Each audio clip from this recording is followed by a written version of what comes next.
ઘોઘા ગામમાં પાણીની તંગી વચ્ચે મોટો બેદરકાર વેડફાટ સામે આવ્યો. ઘોઘા ગામમાં પાણીની તંગી વચ્ચે ચોંકાવનારી ઘટના સામે આવી છે. ઘોઘાની જૂની તાલુકા પંચાયત ઓફિસ પાસે પીવાના પાણીની લાઈન તૂટી જતા હજારો લીટર કિંમતી પાણી રસ્તા પર વહી ગયું છે.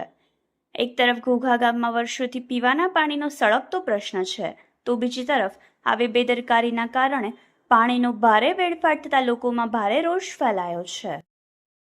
હાલ ઉનાળાની શરૂઆતમાં જ કાળઝાળ ગરમી પડી રહી છે.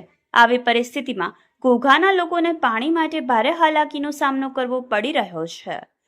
ઘણા લોકોને પીવાનું પાણી મેળવવા માટે ટેન્કર પર નિર્ભર રહેવું પડે છે, તો કેટલાક લોકોને 1 કિલોમીટર સુધી ચાલીને પાણી ભરવા જવું પડે છે.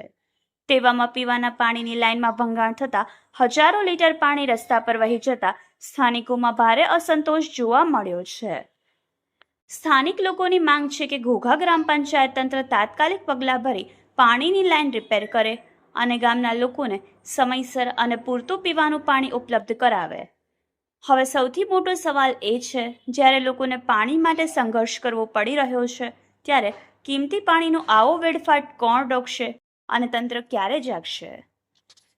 Bureau report, Yashvi Gujarat News, Ghogha.